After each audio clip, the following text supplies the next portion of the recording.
on Radio EcoShock.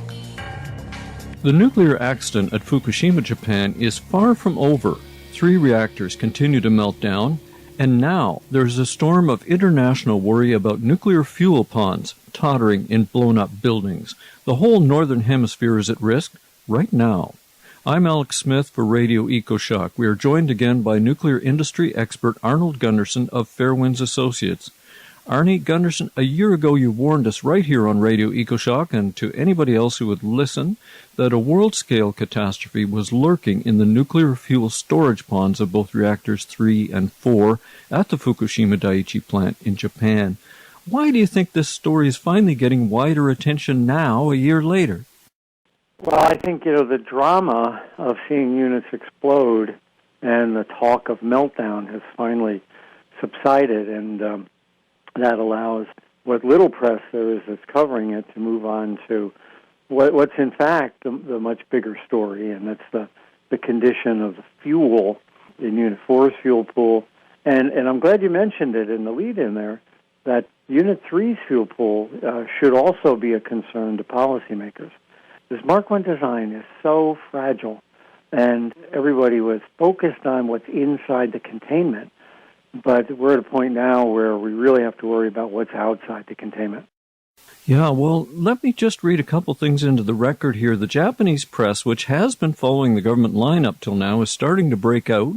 On April 2nd, Takao Yamada, expert senior writer for Mainichi paper, said, quote, "The 7-story building itself has suffered great damage, and with the storage pool barely intact on the building's 3rd and 4th floors. The roof has been blown away. If the storage pool breaks and runs dry, the nuclear fuel inside will overheat and explode, causing a massive amount of radioactive substances to be spread over a wide area."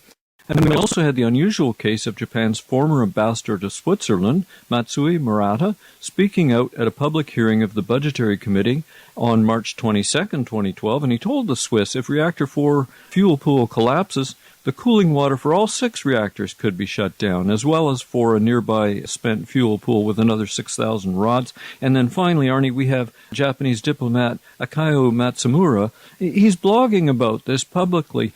It's very surprising Japanese officials are speaking out. Why now? Do they know something we don't? Well, I've been working with Akio Matsumura now for more than a year on this problem, and I have to give him a lot of credit. He has been persistent and single-focused on the issue of these fuel pools. But Gordon Edwards in Canada and I have been talking to Ambassador Matsumura frequently on the fuel pool issue. I'd like to think that the book we wrote has a little impact on this as well. They call it the kimono band. The colored band around the book, in Japanese only, says, the quote that they lifted from the book is that if Unit 4 collapses, you're going to have to evacuate Tokyo. But that's not news. It's a new book. But I think, the combination of Ambassador Matsumura's work for a long time now, basically a year, the book out there, and also, what amazes me is the frequency of earthquakes in Japan. It has been dramatically higher, actually leading up to the big 9.0. For about 3 or 4 months before that, there was a dramatic increase in the 4s and the 5s and the 6s in Japan. Something has shifted in the plates off of the coast of Japan. I have friends in Tokyo, and they're saying there's noticeably more significant tremblers in Tokyo than there were back in 2010. That combination is forcing people to realize that Fukushima is not going to go away anywhere anytime soon. Well, now, what is the book? Tell us about that. It's published by Shueisha. It's available in Japanese only on Amazon.jp.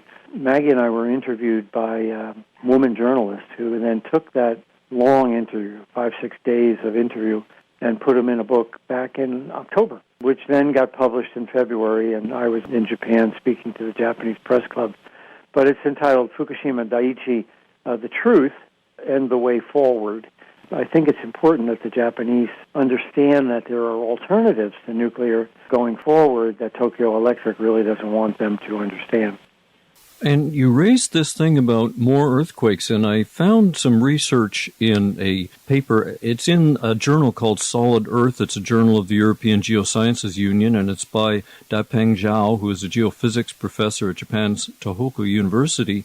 And he says that the giant earthquake of March 2011 has reactivated a seismic fault closer to the Fukushima nuclear plant. And using the latest scientific techniques and measurements, this paper warns another big quake could strike even closer to the plant. And one blog, Washington's blog, which is a pretty good blog, it says, scientists say there is a 70% chance of a magnitude 7 earthquake hitting Fukushima this year and a 98% chance within the next 3 years. And you said in an interview with Dr. Helen Caldecott back in February that if they got another 7 quake, that could do it. That could bring the reactor 4 fuel pool down. Yeah, I think we give ourselves, as a species, more credit than we deserve because we look back and at the historical record. But really, we've only been analyzing this for 100 years and trying to go back in the historical record perhaps 1,000. But you're stuck with this situation of a high-consequence event that you believed has been low probability. But, now we've got these papers saying that we've got a significant likelihood of serious earthquakes, and they're not low probability. So we've got the worst confluence. You've got the high probability event combined with the high seriousness. And that's certainly a frightening place to be. And that's where Japan is right now. Well, it seems to me, and many Radio EcoShock listeners from all over the world have written me about this, that we're sleepwalking through a potential global catastrophe, and they want to know, why isn't there an international emergency action plan to save us from this? It's something that might make Chernobyl look small in comparison. Have you heard rumblings about that? What are your thoughts? I have no information about any kind of a global concerted effort. I know the Nuclear Regulatory Commission provides information, but the way the world community is structured on nuclear reactors, there is no organization that pulls together a coordinated response. It might be a little different on nuclear bombs, but the nuclear reactors are very much seen as everybody's own domestic policy.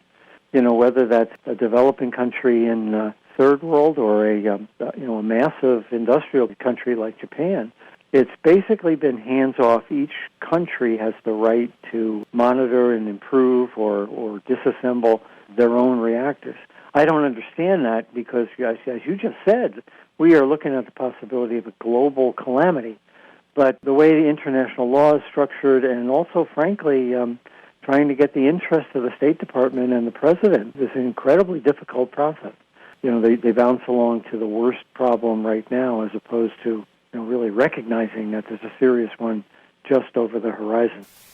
Well, we have social protests and actions on all sorts of things, even 9/11 and all sorts of things like that, but I'm not willing to just sit here and wait and see whether myself and my grandchild are irradiated to see whether the Japanese do something.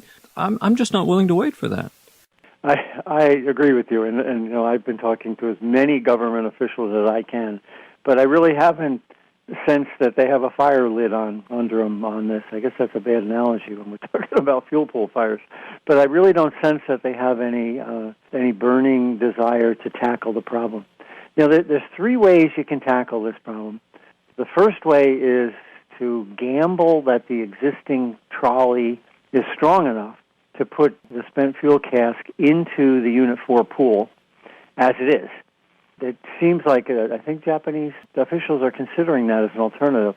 The problem is that particular trolley is weakened by the explosions and the fire, and if you were to try it, it may fail, in which case it would puncture the floor of the spent fuel pool.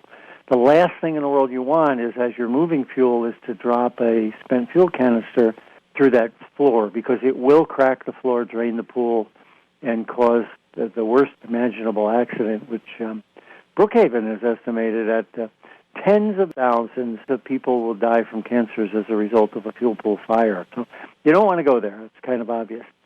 So the second way would be to use those smaller cranes they have on site and develop a special canister that maybe would only move 2 or 3 pieces of fuel at a time, But you got to get it off of that high floor and onto the ground.